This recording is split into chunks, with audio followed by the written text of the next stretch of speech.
Hermanos, buenos días. ¿Cómo se encuentran hoy? Bien. Yo espero que se encuentren bien y además contentos, ¿verdad? Por la celebración que pues solamente por la gracia de Dios nos permite, ¿verdad? Que estemos aquí. Estamos ya prácticamente en vísperas, ¿verdad? De la Navidad. Aunque claro, nosotros sabemos que el Señor Jesucristo no nació exactamente un 24 de diciembre, eso ya todos lo sabemos. Sabemos que es probable, ¿verdad? Que haya nacido por septiembre. Algunas personas, estudiosos dicen que pudo haber nacido entre marzo y abril. Pero bueno, lo importante es que el Señor Jesucristo nació, ¿verdad? No hay una fecha exacta, pero Él nació, ¿verdad? Él vino a este mundo. Y lo más importante, ¿verdad? Después de eso es que Él pueda nacer en el corazón de todos y cada uno de los seres humanos que escuchen su palabra.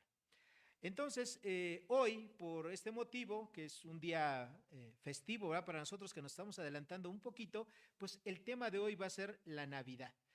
Pero, a manera de introducción, quisiera yo leerles, pero no lo busquen, yo se los leo y los que quieran tomar notas, es Isaías 46, versículos 9 y 10. Fíjense que Dios, todas las cosas que Dios hace, pues Él tiene la costumbre de anunciarlas, ¿verdad? Él las revela a los hombres. Dice Isaías 46, versículos 9 y 10. Acordaos de las cosas pasadas desde los tiempos antiguos, porque yo soy Dios y no hay otro Dios, y nada hay semejante a mí, que anuncio lo por venir desde el principio y desde la antigüedad lo que aún no era hecho, que digo, mi consejo permanecerá y haré todo lo que yo quiero. Hermanos, Dios, nuestro Dios, es un Dios soberano. Él hace absolutamente todo. Evidentemente, todo lo que Dios hace, pues tiene las características de Él, tiene sus atributos. Todo lo que Dios hace, Él es, como Él es santo, Él es justo y Él es perfecto, todas las cosas que Él hace son de la misma manera, ¿verdad? Santas, justas y perfectas. Entonces, el día de hoy nosotros vamos a ver que hubo 7 profecías alrededor del nacimiento de Jesucristo que se fueron cumpliendo, ¿ok? Desde que nació hasta por ahí así de los 2 años. Y cuando nosotros conocemos esas 7 profecías, lo que nosotros tenemos que hacer como consecuencia a ello es glorificar a Dios. ¿Qué es glorificar a Dios? Bueno, glorificar a Dios es reconocer lo que Él es. Dios por sí mismo, por ser nuestro creador, y no solamente nuestro, sino el creador de todo el universo, Él merece recibir toda la gloria y toda la honra. Nosotros como seres humanos, cuando glorificamos a Dios, no es que con nuestra glorificación o nuestra adoración Dios se haga más grande o se haga más importante, no. Él, sin que nosotros le adoremos, Él ya es, su gloria está plena y está completa. Pero Él se goza en que nosotros, ¿verdad? Los seres humanos que hemos sido rescatados y perdonados por Él, podamos reconocer en cada momento de nuestras vidas precisamente a Dios y su gloria. La gloria de Dios, hermanos, es ese atributo, ¿verdad? Que es como la suma de todos sus demás atributos y que solamente Él lo tiene, nadie lo tiene. De hecho, la Biblia sí dice, ¿verdad? Que Dios no comparte su gloria con nadie, ¿verdad? A veces nosotros como seres humanos hacemos cosas correctas y queremos recibir el reconocimiento, cuando en realidad el que nosotros podamos hacer cada cosa, todo es por Dios, porque Él es el que nos da la vida, porque Él es el que nos da la fuerza, porque Él es el que nos da la inteligencia. Y bueno haríamos nosotros en reconocer en cada aspecto de nuestra vida que atrás de eso el que está y el que lo hace es Dios y no nosotros mismos. A nosotros como seres humanos nos gusta, ¿verdad? Jalar los reflectores, nos gusta que nos vean, que nos admiren, ¿ok? Pero en realidad el único que merece toda la honra y toda la gloria se llama Dios. Y eso es lo que los cristianos creemos. Para que nosotros entendamos lo que vamos a decir a continuación, estas 7 profecías que se cumplieron alrededor del nacimiento del Señor Jesús, es importante que ustedes tengan algunos datos, ¿ok? Y estos datos sí son correctos, hermanos. No son como otros datos, estos datos sí son correctos. Fíjense bien. En el Antiguo Testamento, es decir, desde Génesis hasta Malaquías se terminó de escribir allá por el año 450 antes de Cristo, ¿ok? Y existe evidencia de eso. Los judíos, ¿verdad? Desde aquel tiempo, ellos ya leían desde Génesis hasta Malaquías. Y obviamente lo tenían dividido, y eso ya todos lo sabemos. Los primeros 5 libros de la Biblia se conocen como el Pentateuco. Y bueno, luego tenemos los libros históricos, tenemos los salmos, los libros sapienciales, los profetas, todo eso ellos ya lo tenían 450 años de que Jesucristo naciera. Una prueba adicional a esto que les estoy afirmando es que por el año 250 antes de Cristo, ¿ok? Se hizo una traducción de todos esos libros del Antiguo Testamento, pero se hizo al griego. Acuérdense ustedes que en el tiempo de Jesucristo el Imperio Romano es el que estaba floreciendo, y aunque el latín era muy hablado en muchos lugares, el idioma que seguía predominando era el griego, ¿verdad? Y en el idioma griego se tradujo del hebreo y del arameo todo lo que era lo que nosotros conocemos como el Antiguo Testamento. Imagínense, 250 años que naciera Cristo, ¿okay? Hay personas que dicen que lo que dice la Escritura no es correcto, ¿verdad? Que muchas de las cosas que se hablan ahí, y particularmente del Señor Jesucristo, se fueron escribiendo al momento, ¿ok? Que alguien, conforme se iban ocurriendo cada uno de los sucesos, alguien los fue escribiendo para tratar de engañar al mundo. Pero lo que yo les acabo de decir, hermanos, es evidencia suficiente para nosotros saber que lo que se escribió de Jesucristo ya estaba escrito por lo menos 250 años de que Él naciera. Ahora, algunas de las cosas que vamos a ver, pues es difícil, ¿verdad? Que un bebé recién nacido haya organizado todo, ejércitos, personas, pueblos completos, para que se cumpliese lo que ya estaba profetizado acerca de él. Y eso para nosotros nos da nos debe de aumentar nuestra fe y nuestra confianza en las Escrituras. Ustedes saben que la Escritura no tiene ningún error. Ustedes saben que la Escritura es suficiente, ¿verdad?, para resolver cualquier asunto de fe, de doctrina y de práctica que los seres humanos tengamos. Lo que pasa es que nosotros no lo conocemos, pero cuando leemos la Biblia y la estudiamos, nos vamos a dar cuenta que prácticamente para cualquier asunto que nosotros necesitamos resolver en la vida, tenemos la palabra del Señor y que no tiene ningún error. Bueno, ¿quieren saber cuáles son estas 7 profecías que se fueron cumpliendo alrededor del nacimiento de Jesucristo? Bueno, voy a invitar un café como a 2 o 3, ¿verdad? Porque los demás creo que no quieren saberlas. ¿Sí quieren saberlas o no?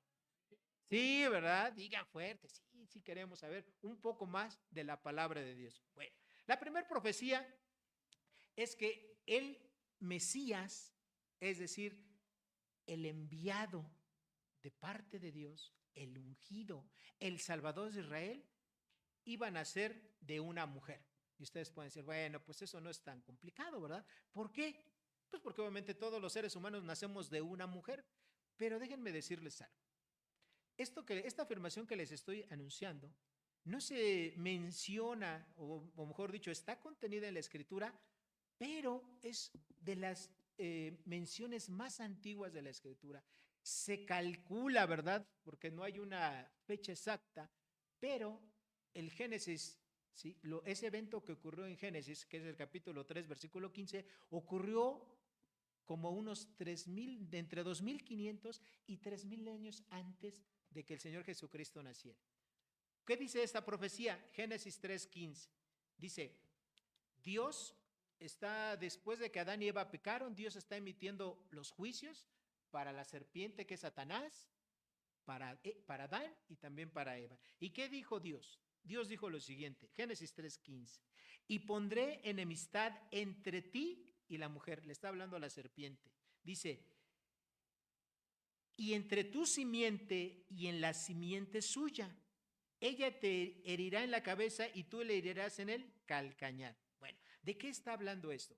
La simiente, en este caso, la simiente de la serpiente se refiere a todas aquellas personas que no es que Satanás tenga hijos, sino es que rechazan a Jesucristo y que prefieren el mal a preferir el bien. Entonces, esa es la simiente de la serpiente de Satanás. Ahora, dice también aquí, va a haber una enemistad entre esa y una La simiente quiere decir la descendencia.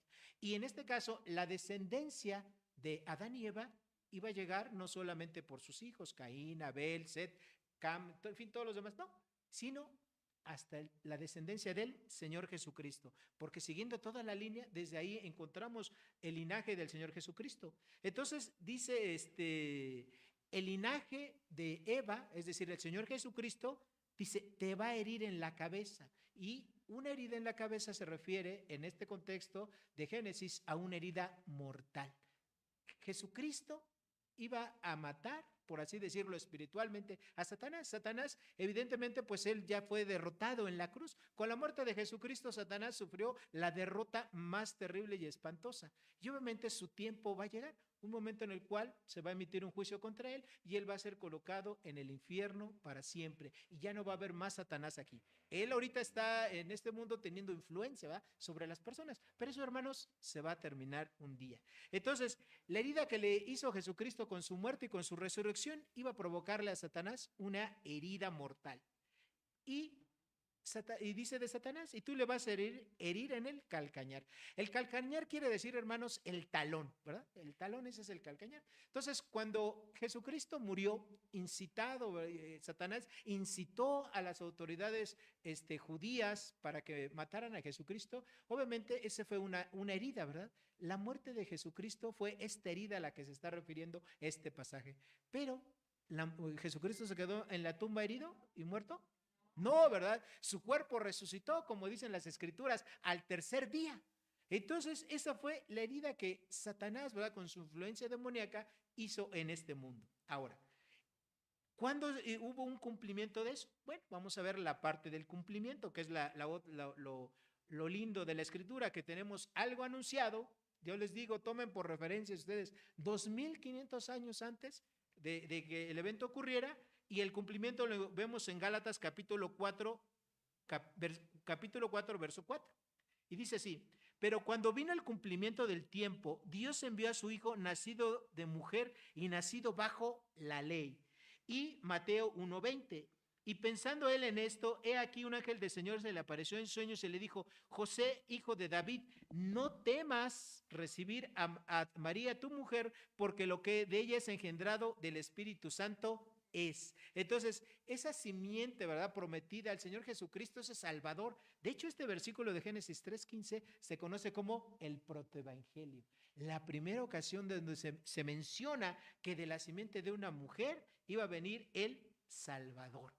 Entonces, ¿tuvo su cumplimiento? Por supuesto. Nosotros leemos en los evangelios que el Señor Jesucristo no solamente nació, ¿verdad?, como vemos en Mateo, sino que en los evangelios tenemos narrado que él también, toda su obra que él hizo, y que al final de sus días él murió, ¿ok? Entonces, que el Señor Jesucristo iba a nacer de una mujer, y para muchos de nosotros o de los seres humanos pueden decir, bueno, todos los hombres nacen de mujer. Sí, es correcto, pero una gran diferencia. Jesucristo, al mismo tiempo que era 100% hombre, al mismo tiempo Jesucristo era 100% Dios. ¿Okay? Esa es la pequeña diferencia, ¿verdad? Que Jesucristo nació, ¿verdad?, de como cualquier hombre hemos nacido, pero Él era Dios mismo. ¿Okay? Ahora, en segundo lugar, además de que Jesucristo, o mejor dicho, la segunda profecía, si quieren ponérmela, ¿okay?, la siguiente lámina, Jesucristo iba a nacer de una mujer, pero no iba a ser una mujer como todas las demás mujeres del mundo. Obviamente nosotros sabemos que María, o ahora como le conocemos, la Virgen María, bueno, ella tenía unas características, y es que ella, entre esas características, ella era una virgen. Ok, bueno, ¿qué quiere decir esto? Vamos a ver primero la profecía. Dice en Isaías 7:14. Igual, yo se los leo para los que les cueste trabajo encontrarlo. Dice Isaías 7:14 la profecía. Por tanto, el Señor mismo os dará señal. He aquí que la Virgen concebirá y dará a luz a un hijo y llamará su nombre Emmanuel. Emmanuel, hermanos, es uno de los nombres de Dios y quiere decir Dios con nosotros. Imagínense nada más de lo que está hablando esta profecía, de que Dios, ¿verdad?, el creador de este universo, el ser más importante que existe, iba a venir e iba a habitar en medio de su pueblo.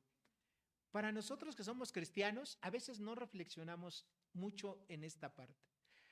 Pero imagínense lo que es ser el ser más importante de este universo. Dejar la comunión perfecta que tenían Dios Padre, Dios Espíritu Santo y Jesucristo el Hijo, Emmanuel. ¿Okay? Dejar esa comunión que habían tenido por miles de años antes de que ocurriera este acontecimiento, este nacimiento, y viniera a este mundo y naciera como cualquier ser humano, igualito que todos nosotros, pero con varias diferencias. Primera, ya dijimos hace rato, que Él era Dios, y segundo, que Él iba a nacer de una virgen. Vamos a ver, la palabra que se utiliza como virgen, ¿verdad? Aquí en Isaías es una palabra que es la palabra alma, pero con la diferencia de que en la parte de final tiene una H, ¿ok? Alma, pero al final con H. Y esta palabra alma quiere decir una mujer velada. ¿Qué es una mujer velada? Bueno, una mujer, imagínense que yo aquí tuviese una cortina y que nadie de ustedes pudiera ver, pero aquí atrás hubiera una mujer. Entonces, ustedes nada más están imaginando que aquí atrás hay una mujer, ¿verdad? Pero nadie la ve directamente. Bueno, eso es lo que quiere decir virgen. ¿Y a qué se refiere esto? Esta palabra de velada. Bueno, hermanos, una virgen en el contexto de la escritura era una jovencita, una doncella que no tenía novio, ni amiguito, ni ¿cómo se llama? Ni ¿cómo? Amigobio, dicen los jóvenes, que nunca había tenido ningún especie de contacto sexual con varón alguno. Esa era una virgen. Y eso es lo que quiere decir la palabra. María, esta jovencita, se calcula que pudo haber tenido entre unos 14 y 16 años. Era una doncella, era una virgen. Y de ahí, de esa virgen, es que Dios la utilizó para que de ella naciera el Salvador. ¿Okay? Para que de ella naciera Jesucristo. ¿Y esto cuándo se cumplió? Bueno, en Mateo 1:18, ahí para los que tienen su Biblia, vamos a estar mucho en Mateo, entonces ahí lo pueden tener. Mateo 1:18 dice: pero cuando vino el cumplimiento del tiempo, Dios envió a su Hijo nacido de mujer y nacido bajo la ley. ¿Okay? Entonces Dios utilizó. Y obviamente para todos los que ya saben, bueno, María era una mujer excepcional. Esa Virgen María que nosotros leemos aquí en la Escritura, la madre de Jesús, era una mujer excepcional. Era así, evidentemente era una jovencita, ella tenía una característica, ¿verdad? Bueno, tenía varias, ya dijimos, pero una de ellas es que ella estaba desposada, es decir, estaba comprometida para casarse con alguien, ¿verdad? Con José. En los tiempos judíos, para que nosotros entendamos esto, se hacía lo siguiente. Los padres pactaban el matrimonio entre los hijos. El varón, que era el contrayente, tenía aproximadamente 1 año, 2 años para hacer todo lo que un hombre tenía que hacer. ¿Y qué tenía que hacer un hombre? Bueno, pues primero era ya tener un trabajo, una forma de ganarse la vida. Tenía que en ese tiempo procurar hacerse de una casa, un lugar donde fueran a vivir. Pero, aunque ya estuviera desposada, ellos no tenían contacto físico alguno. Como se dice vulgarmente, ni de manita sudada. ¿Okay? Entonces, esta mujer, María, ella tenía esas características, ¿verdad? Que ella estaba pedida para casarse, pero no había tenido ningún tipo de contacto sexual. En Mateo 1:24 y 25 nos dice así: despertando José, y obviamente ustedes saben que José, él era el hombre que estaba desposado con María, él tenía dudas, ¿verdad? Y dice así: y despertando José del sueño, hizo como el ángel del Señor le había mandado y recibió a su mujer, pero no la conoció hasta que dio a luz a su hijo primogénito y le puso por nombre Jesús. Bueno, eso también lo encontramos en Lucas capítulo 1, versículos 26 al 35. Evidentemente, José tuvo un acto de nobleza total. Porque si Jesús hubiera denunciado, ¿verdad?, que esa joven con la cual él se iba a desposar, sin que él hubiera intervenido, ¿cómo es que ella salió embarazada? Entonces, María hubiera tenido que ser muerta, ¿verdad? por apedreamiento, porque había cometido una falta que se castigaba con la muerte. Entonces, María fue una virgen, aunque obviamente después de eso, María, después que nació el Jesucristo y años después, evidentemente se allegó a su esposo y tuvo más hijos. O sea, María nunca fue virgen todo el tiempo, ¿verdad? Sí, pero sí lo era en el momento de la concepción del Señor Jesucristo. En griego, los versos que leímos de Mateo, cuando ahí se dice Virgen María o una joven virgen, es la palabra partenos. Y partenos se refiere exactamente a lo mismo, a una mujer jovencita, una doncella, una virgen pura, casadera, pero que no ha tenido ninguna experiencia de tipo sexual. Entonces, tanto en el hebreo como en el griego del Nuevo Testamento, lo que nosotros estamos entendiendo es que la concepción de Jesucristo fue algo milagroso. ¿Quién efectuó eso? El Espíritu Santo.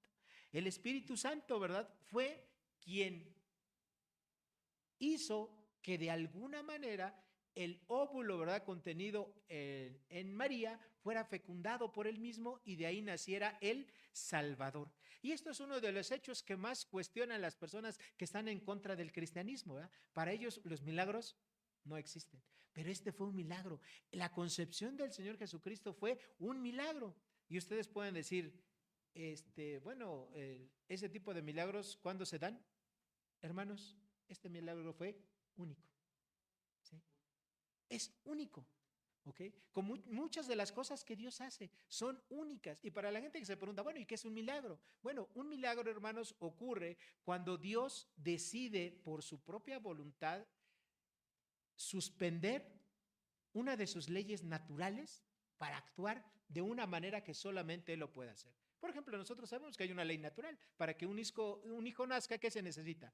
Solamente se necesita ¿un qué? Un espermatozoide, ¿verdad? O una célula masculina y una femenina, ¿verdad? Obviamente en la naturaleza, en las plantas, algunos animales, hay eso que no es necesario, pero por lo menos en los seres humanos sí. Y en este caso, Dios suspendió esa ley que Él ha establecido para que su Hijo Jesucristo fuera concebido dentro del vientre de María de una manera milagrosa. Y eso es algo por lo cual los seres humanos tenemos que dar gloria a Dios, porque Dios efectuó un verdadero milagro, algo que no ha vuelto a ocurrir, ¿sí?, en ninguna otra mujer a lo largo de toda la historia. ¿Okay? Bueno, ya llevamos dos profecías. En la primera ya dijimos que Emmanuel, el Señor, iba a nacer de una mujer. Segunda profecía dijimos que iba a ser no solamente de una mujer como cualquier otra, sino de una mujer virgen y que su embarazo iba a ser un embarazo milagroso. Tercera profecía. La tercera profecía que se habla acerca del nacimiento de Jesucristo es que Él iba a ser Hijo de Dios, iba a ser nombrado Hijo de Dios. Nos tenemos que remontar, hermanos, a los Salmos. En el Salmo capítulo 2, versículo 7, leemos lo siguiente. Dice así Dios en su palabra: yo publicaré el decreto. Jehová me ha dicho, mi hijo eres tú, yo te engendré hoy. Dios está afirmando lo que ocurrió en el vientre de María, ¿ok? En el libro de los Salmos, ¿ok? En el libro de los Salmos, muchos años antes de que naciera Jesucristo. Para los que toman notas, esto también lo encontramos en el primer libro de las Crónicas, capítulo 17, versículos 11 al 17, y también en el segundo libro de Samuel, capítulo 7, versículos 7 al 16, perdón, 12 al 16, y esto se los doy para los que toman notas, para aquellos que quieren investigar un poco más, ¿verdad? Y que digan, que puedan constatarlo en la Escritura. Ahora, ¿cuándo se cumplió eso? Bueno, esto se cumplió en Mateo 3:17, ¿ok? Si gustan abrir sus Biblias en Mateo 3:17, y también lo van a encontrar en Mateo 16:16, en Marcos 9:7. Pero lo que dice la Escritura en Mateo 3:17 es lo siguiente. Y aquí el Señor Jesucristo ya no era un niño, ya era un adulto. Y dice, y hubo en los cielos, y hubo una voz de los cielos que decía, este es mi Hijo amado, en quien tengo complacencia. ¿Quién está hablando aquí? Dios. ¿En qué momento estaba hablando? En el momento del bautismo del Señor Jesucristo. Hermanos, el único ser en el cual Dios dice esas palabras en la Biblia, que tengo complacencia, la complacencia de Dios quiere decir que Dios está completamente satisfecho, completamente a gusto con la vida de una persona. El único ser con el cual Dios está completamente satisfecho y tiene complacencia es con su Hijo Jesucristo. ¿Por qué? Porque Él vivió una vida santa, una vida pura. Él es el ejemplo, ¿verdad?, de una obediencia plena y total en todo, absolutamente todo. Y evidentemente, después de Jesucristo, a nosotros Dios ya nos ve, ¿verdad? Cuando usted entrega su vida a Cristo Jesús, cuando usted se arrepiente, le pide perdón a Dios, cree en Jesucristo, creen que Él murió en la cruz por usted, cree que su vida perfecta de Jesucristo es lo que hace que Dios le pueda a usted poner esa vida perfecta a su cuenta, lo cual se llama imputación. Es decir, Dios a los cristianos, a los que creen en su Hijo Jesucristo, les imputa, ¿verdad?, la vida perfecta de Jesucristo, se las pone en su cuenta, aunque usted y yo hayamos sido desobedientes, blasfemos, groseros, lo que usted quiera. Pero todo eso es por medio de la fe en la obra de Jesucristo. Bueno, una vez que pasa eso, entonces Dios sí, ¿verdad?, ya no nos ve a nosotros. O sea, ya no ve a Javier Colín, sino al que ve dentro de Javier Colín es a su Hijo Jesucristo. Ve la justicia de la vida perfecta que vivió Jesucristo. Dios no ve la vida de Javier, ve la vida de Cristo cuando yo por fe he creído en Él. Y entonces sí, de cierta manera, pues Dios se complace de nosotros, pero del único en el cual Dios afirma eso, que su vida fue totalmente justa y perfecta, fue de su Hijo Jesucristo. ¿Ok? Entonces, Dios prometió eso, ¿verdad?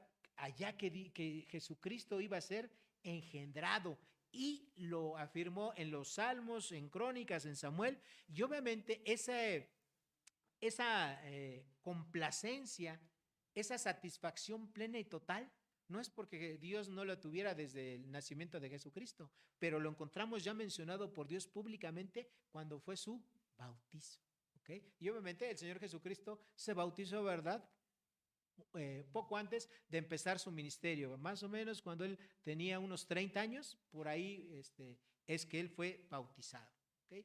Además, el Salmo 2 es un preanuncio del Mesías, ¿okay? Es un anuncio de la encarnación, ¿okay?, de Dios mismo. Jesucristo, hermanos, es la imagen del Dios invisible. Por eso es Emmanuel, Dios con nosotros. Hermanos, todos los dioses que la gente tenía en aquel tiempo, o los dioses en los cuales la gente hoy cree en estos días, pues son dioses que están muy lejos del hombre, ¿okay?, muy lejos del hombre, que ni siquiera tienen contacto con el hombre. Pero Dios, el Señor Jesucristo, Emmanuel, Él sí tiene contacto con nosotros. Y Él está en el lugar más cercano que puede estar a una persona que cree en Él. ¿Cuál es el lugar más cercano en el cual puede estar Dios en un cristiano? En su corazón, ¿verdad? Dios está dentro de nosotros. Dios nos sella con el Espíritu Santo, que vive dentro de nosotros de una manera permanente. ¿Okay? Ahí está Dios viviendo. En cambio, todos los dioses, los que ustedes quieran de la antigüedad, esos dioses, ¿dónde estaban? Pues estaban en lugares, ¿verdad?, alejados, ¿ok? Estaban en Asgard, ¿verdad?, para ahí, para los dioses de estos vikingos, estaban en el Olimpo, estaban en otros lados, en el inframundo, ¿verdad? Es decir, en el lugar donde estaban los muertos, estaban en lugares diferentes. ¿Y cuándo se relacionaban con los hombres? Pues cuando a ellos les placía, ¿va?, de vez en cuando, etcétera, etcétera, etcétera. Obviamente mucho de esto es mitología. Pero Dios no, Dios vive, ¿verdad?, adentro de cada uno de sus hijos verdaderos, de todos aquellos que somos cristianos. ¿Okay? Nosotros estamos a veces como cristianos muy acostumbrados, ¿verdad?, al lenguaje, a las palabras. Pero hermanos, que el Espíritu Santo viva dentro de nosotros, que el Señor Jesucristo, Dios mismo, haya venido a esta tierra, haya pisado, ¿verdad?, las arenas de allá de la tierra de Israel, de Galilea y en los lugares que él anduvo. Eso fue un verdadero milagro, un verdadero privilegio, algo que habla de ese corazón tan generoso de Dios, de estar cerca de la gente, ¿ok? Y de finalmente morir por ellos. Todos los dioses de la antigüedad y los dioses ficticios que hay hoy, pues normalmente son dioses de corte egoísta, ¿verdad? Los dioses, ¿qué esperan de los seres humanos? ¿O qué dicen los seres humanos que esperan de los dioses? ¿Qué esperan? Que los adoren, ¿verdad? Que los sigan, que los amen, que les sirvan, etcétera. En cambio, Jesucristo, Dios, ¿Él qué vino a hacer primero por nosotros? Vino a servirnos, ¿verdad? Él vino a servir, a salvar lo que se había perdido. Dios quiere tener una relación personal con todas sus criaturas, con todos los seres humanos. ¿Okay? Bueno, hasta aquí, hermanos, llevamos 3 profecías. Dijimos que la primera es que Dios iba a nacer de una mujer, que iba a nacer de una mujer virgen y que Él iba a ser llamado el Hijo de Dios, Dios con nosotros. ¿Okay? Aquí estaba. La cuarta profecía es que Él iba a descender de la casa de un rey, del rey David, ¿verdad? ¿Okay? David fue uno de los antepasados del Señor Jesucristo por ambos linajes, del linaje de José y del linaje de María, aunque en este caso José no intervino, ¿verdad?, en la concepción de María, pero por su línea él también provenía de la familia del rey David, es decir, se cumplió por ambos lados. Dice Jeremías 23:5. He aquí que vienen días, dice Jehová, que levantaré a David el renuevo justo y reinará como rey, el cual será dichoso y hará juicio y justicia en la tierra. Bueno, esto también lo encontramos en el segundo libro de Samuel, versículos 7, 12 al 16, y en el Salmo 132, 11. ¿Ok? Entonces, de ese linaje, del linaje del rey David, iba a venir el Señor Jesucristo. ¿Dónde encontramos esto? Bueno, lo encontramos en el Nuevo Testamento en las genealogías. En una de ellas, que es Mateo 1:1, dice, Jesús mismo al comenzar su ministerio era como de 30 años. Hijo, según se creía, de José, hijo de Elí. ¿Ok? Y ahí nos seguimos, toda la genealogía. ¿Ok? Hasta el rey David. En Mateo 9:27, en Marcos 9:10, en Lucas 18:37 y hasta en Apocalipsis 22:16, vemos que vamos a encontrar todas las genealogías, ¿verdad? Ahorita yo les dije la más chiquita, pero encontramos las genealogías completas. Entonces, imagínense ustedes, hermanos, lo que yo les decía hace un rato, para las personas que son detractores del cristianismo, que ese niñito, ¿verdad? Jesús, ¿no?, hubiera puesto todo, ¿verdad? En ese momento había libros, había registros, había censos, pero que ese niño tuviera todo para arreglárselas, para que tanto su madre María como José, su padre terrenal, arreglarles todos sus antepasados para que los dos proveyeran de la línea de David. Hermanos, eso es pues, prácticamente imposible, ¿no? Algunos de nosotros a lo mejor sabemos quiénes son nuestras mamás, nuestros papás, nuestros abuelos, nuestros bisabuelos, pero ¿hasta dónde llegamos? Pues a lo mejor 4 o 5 generaciones, ¿no?, ascendentes. Del Señor Jesucristo se pueden rastrear en los evangelios todas, hasta David. ¿Ok? Todas. Entonces, imagínense ustedes que sus papás, ¿no?, hubieran querido arreglar todo esto para que se cumpliera esta profecía en él. Hermanos, cada una de estas profecías, su cumplimiento es un verdadero milagro. Es un verdadero milagro. Y ahí está, ¿verdad?, en la escritura dada. Siguiente profecía. Iba a nacer en Belén. ¿Okay? Nacido en Belén. Ahora, vamos a explicar un poquito lo siguiente, algo de historia. Había 2 lugares en la tierra de Israel que se conocían o que tenían esos nombres, Belén. ¿Okay? Los 2 eran pequeñas aldeas. Una aldea era un lugar, queridos hermanos, en los cuales había poquitas familias que vivían, muy pocas. Obviamente las aldeas no tenían carreteras, Las aldeas no tenían grandes construcciones, las aldeas no tenían castillos y mucho menos murallas. ¿Okay? Recuerden que las ciudades eran las que se les ponían las murallas. Las aldeas no, vivían poquitas personas, apenas un puñado de personas, 4, 5, 10 familias y no estaban juntas una del otro. No como ahorita en los edificios, que en un solo edificio pues pueden vivir 20, 30, 40, 50 familias, ¿no? Estaban aisladas las familias. ¿Okay? Había dos lugares que tenían ese nombre de Belén, pero Dios se encargó de que Belén, donde iban a nacer el Señor Jesucristo, estuviera descrita específicamente en la Biblia, porque además de eso había un antecedente, que el rey David había nacido, ¿verdad?, en esa ciudad de Belén. ¿Qué dice la profecía? Miqueas capítulo 5, versículo 2. Dice, y aquí va la diferencia, esta Belén que se menciona aquí es la misma donde el rey David nació. Pero tú, Belén, Éfrata, Éfrata quiere decir pequeña, ¿ok? Era una ciudad todavía más pequeña, una aldea más pequeñita que la otra Belén que se conocía de Palestina. Pequeña para estar entre las familias de Judá.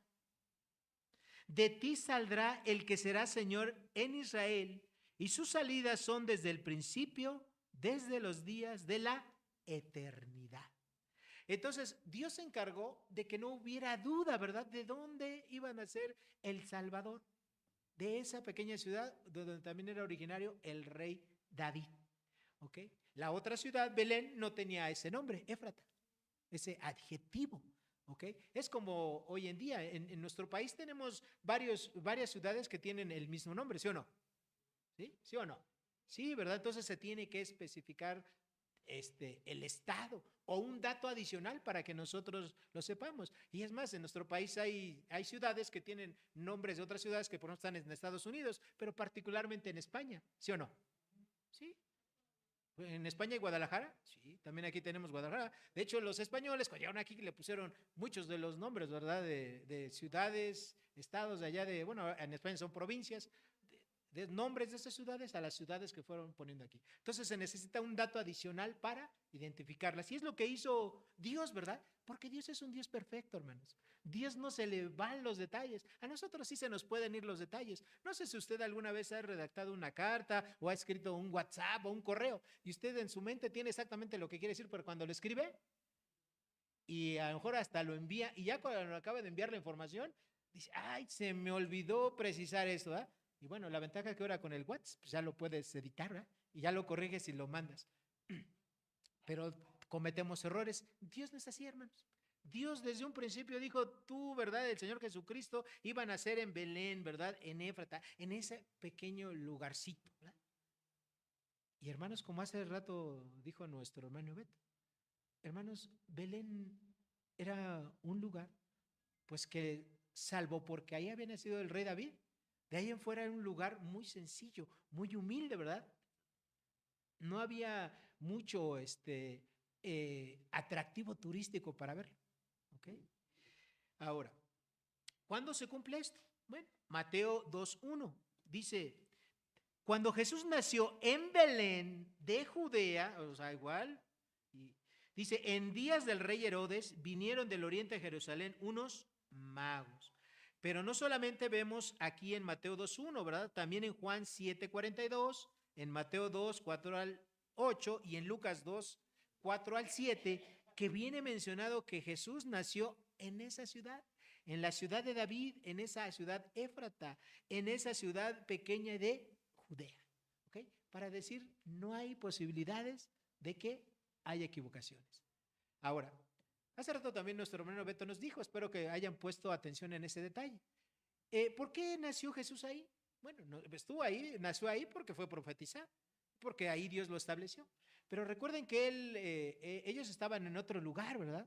Y obviamente ellos tuvieron que venir para censarse como familia, ¿verdad? Porque había sido un edicto. Y obviamente no encontraron en ningún lugar, ya Beto lo dijo hace rato, no encontraron lugar ni en el Holiday Inn, ni en el Fiesta Americana, ni en el Camino Real, no encontraron el lugar en ningún lado. Lo único que encontraron era un establo, ¿verdad? Ahí, de un mesón, lo poquito que había, ¿verdad? Ahí encontraron un lugar. Y bueno, pues ahora sí que me imagino que José dijo, bueno, pues de esto a estar aquí a la intemperie, pues el establo, ¿no? Ahora sí que pues ya. Y ahí nació, en ese lugar. Pero no fue algo que fuera planeado por ellos. A lo mejor ni siquiera sabían, a lo mejor ni siquiera conocían de esta profecía de Miqueas. Entonces, hermanos, vemos que esta profecía, nuevamente, el que Jesucristo haya nacido en ese lugar, es un hecho milagroso. ¿Okay? Es algo que solamente pudo haberse cumplido porque así Dios lo determinó. Ya me imagino yo, ¿verdad? A sus padres buscando, ¿verdad? Estudiando dónde iban a ser Jesús para poder arreglar todo, ¿verdad? Y contratar a mucha gente para que ocupara todos los mesones, todos los hoteles de todos lados, que no hubiera nadie. Y bueno, pues aquí, para que se cumpla la profecía. Hermanos, eso es prácticamente imposible. ¿Ok? Bueno, siguiente profecía número 5. La profecía número 5 es que el Señor Jesucristo iba a ser homenajeado con regalos. Y por cierto, ¿yo qué le decía? Ah, perdón. Homenajeado con regalos, 6. ¿Qué iba a ocurrir? ¿Okay? Nosotros en esta época estamos acostumbrados a darnos, ¿qué? Regalos. Hermanos, de ahí viene esa tradición. ¿Ok? Pero esto no era común que se hiciera. ¿Ok? Al Señor Jesucristo le dieron regalos y fueron unos regalos muy especiales. ¿Ok? Ahora, también tenemos que entender otra cosa. Nosotros vemos en las figuritas del nacimiento o vemos en las fotografías que los reyes llegan, ¿verdad? Ahí en la noche que nació Jesucristo, ahí llegan a darle los regalos. Bíblicamente no fue así. Bíblicamente los reyes llegaron aproximadamente entre 1 año y medio a 2 años después de que el Señor Jesucristo nació. ¿Ok? Bueno, ¿dónde dice esto? La profecía, Salmo 72:10, dice así: los reyes de Tarsis y de las costas traerán presentes. Los reyes de Sabá y de Seba ofrecerán dones, es decir, regalos. ¿Ok? Y obviamente ese versículo que acabo de leer, Salmo 72:10, habla acerca de la primera venida de Jesucristo. ¿Ok? Que es decir, lo que estamos viendo ahorita del nacimiento. Ahora, ¿cuándo se cumplió? Bueno, en Mateo 2:1, que ya leímos hace un ratito, y el 11 leemos lo siguiente: cuando Jesús nació en Belén de Judea, en días del rey Herodes, vinieron del oriente a Jerusalén unos magos. Y el versículo 11, y al entrar en la casa, vieron al niño con su madre María, y postrándose lo adoraron, y abriendo sus tesoros le ofrecieron presentes: oro, incienso y mirra. Ok, entonces, vemos aquí, queridos hermanos, que en su cumplimiento hubo aquí la presencia, dice aquí, de unos magos. Unos magos, hermanos, no se refiere a esas personas, ¿verdad? Que hacen prestidigitaciones, ¿sí? Que hacen las cartas y trucos, que aparecen una paloma. No, no, eso no era un mago. Un mago en tiempos bíblicos, en los tiempos que dice la Escritura, eran unas personas que eran estudiosos de la astronomía, que sabían, ¿verdad?, de cuándo iban a, le ponían nombre a las constelaciones, ayudaban a fechar los eventos, ayudaban a establecer tiempos para la siembra, las cosechas, y pues obviamente tenían mucho conocimiento de la matemática, ¿ok? Esos eran los magos, ¿ok? Y estos magos, nosotros vemos a la profecía que dice que de los reyes de Tarsis, normalmente los magos eran como embajadores, eran personas enviadas por algún rey de algún lado, precisamente eso, ¿eh? Cuando el rey no podía estar presente en algún evento importante, enviaba un embajador o enviaba un mago. ¿Okay? Esa es la palabra que nosotros ahí tenemos, ¿verdad? Un embajador, un representante. ¿Okay? Y en Mateo 2:11 vemos ahí que ellos ofrecieron sus tesoros. También Beto dijo hace rato algo interesante. ¿A quiénes adoraron estos magos? ¿A Jesús, a María, a José o a los tres? A Jesús, ¿verdad? La Biblia es muy clara. Dice que solamente se postraron y adoraron ¿a quién? A Jesucristo, ¿verdad? A ese niño fue al que ellos adoraron. Ahí les digo que ya el Señor Jesucristo tendría 1 año y medio, 2 años, por ahí esa era su edad. ¿Okay? Ahora, en Isaías capítulo 60, versículo 6, vemos ahí algo también que es interesante. Habla acerca de esta misma profecía. Dice Isaías 66, multitud de camellos te cubrirá, dromedarios de Madián y de Efa, vendrán sobre todos los de Sabá, traerán oro e incienso y publicarán alabanzas de Jehová. ¿Okay? Esta, hermanos, es la misma profecía, pero tiene dos direcciones. Ustedes saben, y aquí les voy a dar una nota un poquito técnica. Ustedes saben que las profecías se pueden cumplir en una ocasión o pueden tener cumplimientos múltiples, es decir, se van a cumplir en 1 o 2 o más ocasiones. Bueno, en este caso, esta profecía de que le iban a llevar regalos al Señor Jesucristo va a tener un cumplimiento múltiple, es decir, se cumplió con Mateo 2:1, es decir, cuando nació Jesucristo, pero también se va a cumplir en el futuro. Aquí dice, ¿verdad?, que los reyes le iban a traer a Jesús oro e incienso, pero en Mateo 2:11 dice que le ofrecieron sus tesoros, oro, incienso y mirra. Entonces la pregunta es, ¿por qué en Isaías no aparece la mirra? Nada más aparece el incienso y aparece el oro. Bueno, ya les acabo de dar una de las razones técnicas, ¿verdad? Porque esta parte de Isaías se va a cumplir, ya se cumplió una parte en el nacimiento de Jesús, pero también se va a cumplir en lo futuro. Ahora, ¿qué simbolizan estos regalos que le dieron? ¿O fue una mera casualidad que le dieran estos 3 tipos de regalos? Que fueran, ¿verdad? Desde el oriente, hermanos, es lo que es actualmente Arabia. A la gente que venía desde Arabia, es decir, lo que antiguamente era Sabá y Seba, que son ciudades, ¿verdad?, que estaban allá en Arabia, se les conocía a las personas que venían de allá como la gente del oriente. ¿Okay? Entonces, esas personas que vinieron de acá, esos magos, embajadores, astrónomos, ¿ok? ¿Por qué le dieron estos 3 regalos a Jesús? Bueno, hermanos, regalar oro en aquel momento significaba que ellos estaban reconociendo una autoridad, estaban reconociendo una deidad. No a todas las personas se les regalaba oro, solamente a este tipo de personas. El incienso era un ungüento, algo perfumado. Y obviamente ese ungüento perfumado, el perfume normalmente, ¿qué tipo de olores tiene? ¿Cómo huelen los perfumes? Agradables, ¿verdad? Perfectos, o sea, es algo que te va a gustar o le va a gustar a la gran mayoría de personas. Entonces, el incienso, hermanos, en este caso, el que le llevaron a Jesucristo era un ungüento perfumado. Y eso sugiere o simboliza la vida perfecta y justa de obediencia que iba a tener el Mesías. Lo mismo, no a todas las personas cuando nacían se les daba incienso.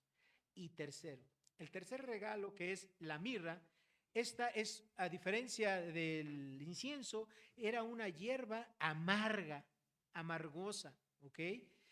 Y obviamente eso simboliza el gran sufrimiento que iba a tener Jesucristo en los últimos años de su vida, particularmente, ¿verdad?, en su agonía, en todo su proceso, para poder morir, para ser nuestro sustituto en la cruz. Y obviamente todo eso fue atravesado por muchos dolores, ¿ok? Como les he mencionado yo, si nada más hubiera sido necesario que Jesús muriera, bueno, pues Él por nosotros, para que Él nos pudiera perdonar, pues Jesús hubiera seguido en el cielo, ¿verdad? Y solamente en el momento de que fuera a morir, pues en ese momento bajaba, lo ponían en la cruz, ¿verdad? A lo mejor le cortaban la cabeza o le hacían algo y moría. Pero no, hermanos. La muerte de Jesús fue precedida de toda una agonía, sufrimientos, laceraciones, esa corona que le pusieron en la cabeza, perforándole las sienes, derramando esa sangre, los golpes, los azotes, los escupitajos, en fin, todo eso es sufrimiento. Y todo eso hace alusión la mirra. Entonces, hermanos, estos 3 regalos, ¿sí?, tenían un significado especial que acabamos de ver. No fueron por casualidad, ¿ok? Estaban profetizados, ¿sí? Profetizados cientos de años antes. Y así se cumplieron. Se cumplieron en el Señor Jesucristo, ¿ok? Él fue reconocido, él mismo se dijo, ¿verdad? Que él era Dios. ¿Sí? Cuando ustedes lean en todos los evangelios la frase yo soy, se refiere a que Dios está diciendo, Jesucristo dijo lo mismo que dice la palabra Jehová en el Antiguo Testamento, ¿no? Por ejemplo, Jehová dice, yo soy el que soy, es decir, yo soy el que existe, el que subsiste, no necesita a nadie más, independientemente de todo. Eso es lo que quiere decir Jehová, yo soy el que soy. Y Jesucristo, ¿qué dijo en el Nuevo Testamento? Yo soy la puerta, yo soy el pan de vida, yo soy el camino, la verdad y la vida, yo soy. Está diciendo, yo soy Dios. Igualito. Esa fue de las razones por las cuales los judíos de aquel tiempo le dijeron, no, siendo hombre se hace Dios. ¿Okay? Cuando nosotros nos metemos a estudiar un poquito la palabra y no la leemos así de corridito como una novela, nos damos cuenta que en cada vez que Jesucristo decía, yo soy, él estaba diciendo, yo soy Dios. ¿Sí? Yo soy el pan de vida, yo soy la puerta, yo soy el pastor, yo soy la vid y ustedes son los pámpanos. Cada vez que vean ustedes esa frase, yo soy, Jesucristo estaba afirmando categóricamente, yo soy Dios. ¿Okay? Yo soy Dios. Es lo que estaba diciendo Jesucristo. ¿Okay? Y finalmente, y dejé para el último, la siguiente profecía. Será Emmanuel. Y Emmanuel, hace rato les dije, ¿qué quiere decir? Dios con nosotros. Isaías 7:14. Ahí encontramos la profecía. Por tanto, el Señor mismo os dará señal. He aquí que la Virgen concebirá y dará a luz un hijo y llamará su nombre Emmanuel. Dios con nosotros. Los judíos creyentes esperaban la venida de ese Mesías. ¿Sí? Pasaron profetas, pasaron generaciones, cientos de años. Isaías, hermanos, se escribió por ahí del año 600, si no me falla la memoria, antes de Cristo. ¿Okay? Jesucristo nació, obviamente, en el año 0 de nuestra era. Estoy aproximando las fechas. ¿Okay?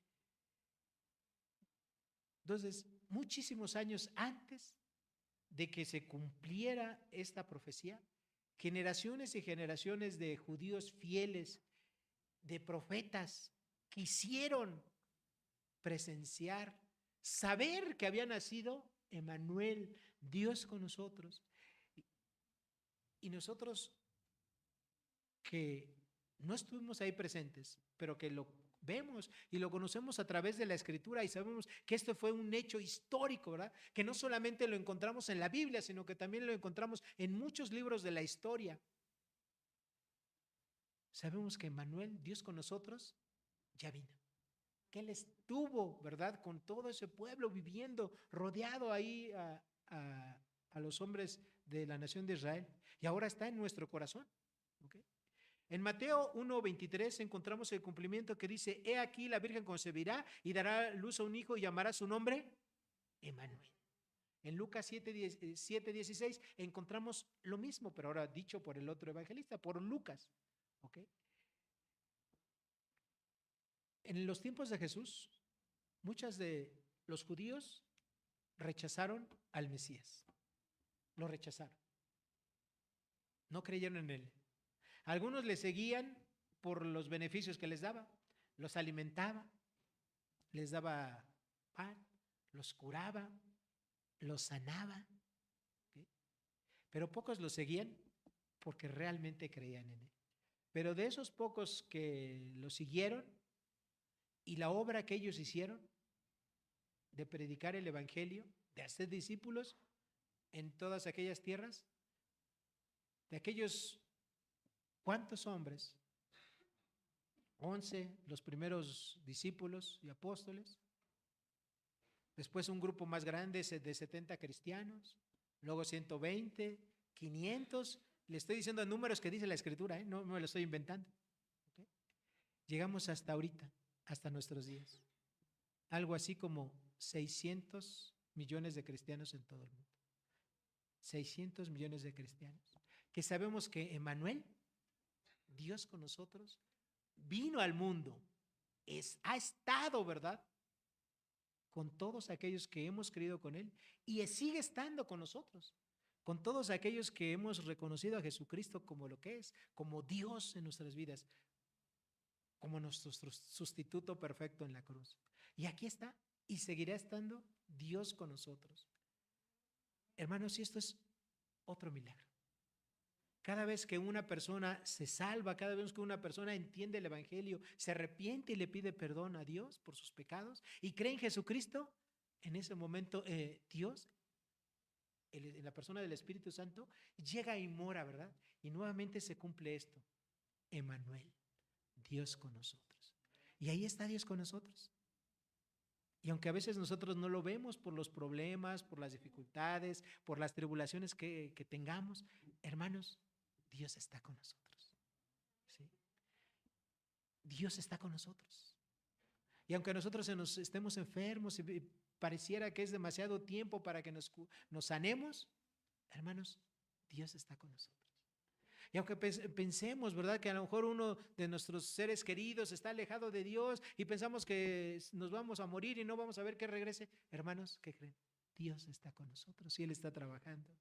Y a pesar, ¿verdad?, de que tengamos problemas económicos y del problema que usted quiera, hermano, hermana, ¿qué cree? Dios está con nosotros. Dios no nos va a dejar nunca. Es más fácil que nosotros, ¿verdad?, nos alejemos de Dios, pero Dios nunca se va a alejar de nosotros. Dios dice en la Escritura, ¿verdad?, que Él está más pronto, ¿verdad?, para oírnos, para darnos auxilio en nuestras tribulaciones que nosotros siquiera pedirnos. Pero ahí está, Dios con nosotros.